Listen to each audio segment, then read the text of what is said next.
Ah, professeur, il nous reste moins d'une dizaine de minutes. Et vous semblez, je veux dire, dans votre détermination, dans votre connaissance du problème, vous semblez avoir véritablement touché, mis le doigt là où ça fait mal. Pour vous, quelle est la solution concrète? Peut-être en 3, 4, 5 points. Vous nous direz, que faut-il faire exactement pour sortir de cette crise?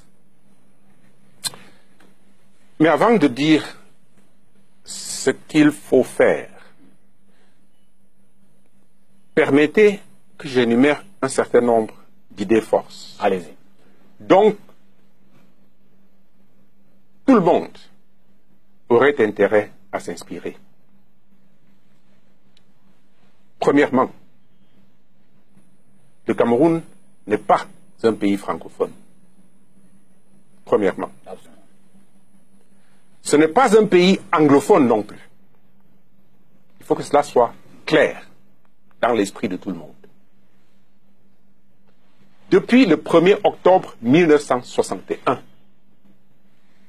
ce pays connaît une fortune différente. Deuxièmement, le Cameroun a deux propriétaires. Un propriétaire anglophone et un propriétaire francophone. Troisièmement, la manière francophone de faire reste la manière francophone de faire. Elle ne devient pas la manière camerounaise de faire. La manière camerounaise de faire est cette manière-là qui intègre et la manière francophone et la manière anglophone. Donc, chaque fois qu'une décision est prise qui n'intègre pas ces deux visions, cette décision se livre, s'ouvre à des critiques. Quatrièmement, les anglophones ont le droit imprescriptible à la gestion de toutes les fonctions de l'État. C'est ça, être un citoyen. Et je crois qu'il y a au centre de la crise anglophone cette problématique de la citoyenneté. Quand vous avez une partie de la République pour qui des pans entiers de la réalité nationale sont défendus, inaccessibles, l'identité est remise en cause. Les anglophones veulent être pris au sérieux. Donc en réalité, vous parlez de la notion d'égalité entre tous les Camerounais. Un terrible mot, égalité. Donc vous voulez me dire qu'il fut un temps où cette égalité était absente? Ah non, moi j'essaie de résumer vos propos. Voilà. Je dis rien Donc, je me répète. Les anglophones veulent se sentir. Et c'est dans la pratique. C'est dans la pratique. Alors, on en était aux solutions concrètes. Que vous, évidemment, je veux dire, si demain vous étiez président de la République, comment résolveriez-vous ce problème? Tout à fait. Le Cameroun est comme un père qui a deux enfants. On joue avec cette notion.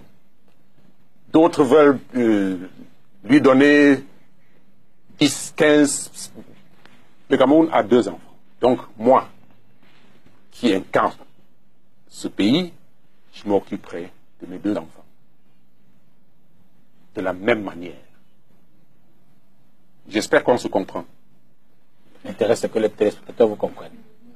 Maintenant, que faire pour sortir de cette crise? Cette expérience des 5-6 derniers mois appelle à l'humilité. Énormément d'humilité. Parce que, en face, il y a eu changement. Ce que les gens avaient l'habitude de voir chez les anglophones, ils ne verront plus. Et il faut s'y habituer. Alors que hier, ils acceptaient tout ce qu'on leur donnait. Maintenant, ils ne sont plus prêts. Ils veulent être eux aussi ceux qui donnent. Et pas seulement ceux qui reçoivent. Ils veulent être ceux qui donnent. Parce que ce pays leur appartient au même titre qu'il appartient à leurs compatriotes francophones. C'est aussi simple que ça.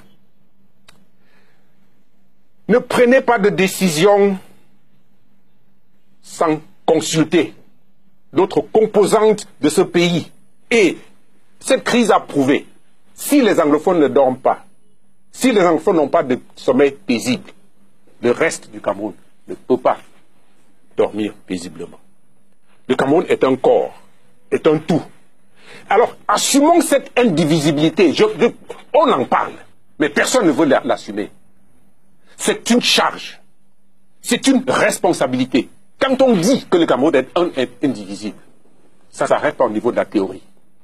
Il faut l'assumer. Et l'assumer, c'est se rassurer que tous les enfants de ce pays vivent le même bonheur, sont exposés aux mêmes conditions.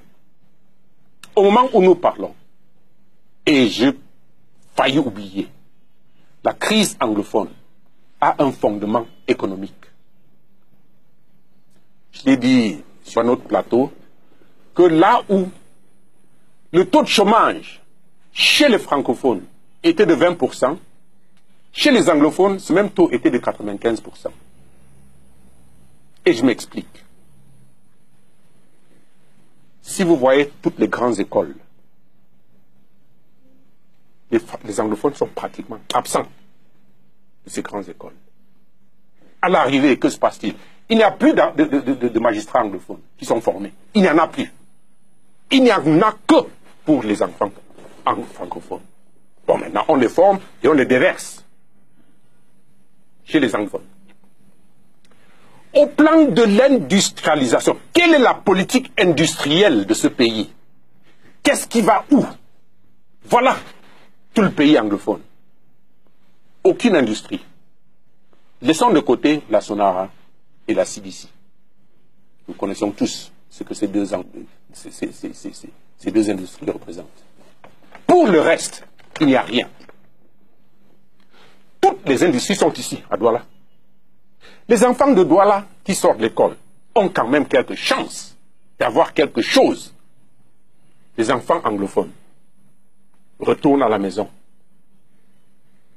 se constituent en charge sur les parents. De Boya à Woum, rien. Ce que je dis est pathétique, est tragique et demande une attention immédiate. Il faut que ce pays nous dise quelle est la politique industrielle de ce pays et comment les enfants sont pris en charge et quels sont les droits des uns et des autres. Voilà le problème anglophone.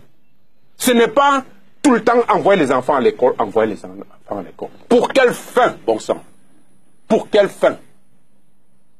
Si génération après génération, moi qui vous parle, j'ai 2 licenciés à la maison. 2. Je peux au moins leur donner à manger. Mais les enfants qui se sacrifient pour éduquer, qui un enfant, qui 2, et qui se retrouvent au bout de cette expérience, avec les enfants là sous les bras. Et avec cet exemple, le petit qui est là, vous lui dites allez à l'école, il vous demande pour devenir comme ceux-là. Il se passe quelque chose de tragique dans ce pays. Donc, les responsables tardent à prendre la vraie mesure. Nous n'avons plus de temps à perdre. Et nous avons vu. Il faut que les gouvernants se mettent ensemble et se posent une question. Qu'est-ce que nous avons fait à ces anglophones pour qu'ils soient à ce point courroucés? Qu'est-ce que nous leur avons fait? Cette question est importante.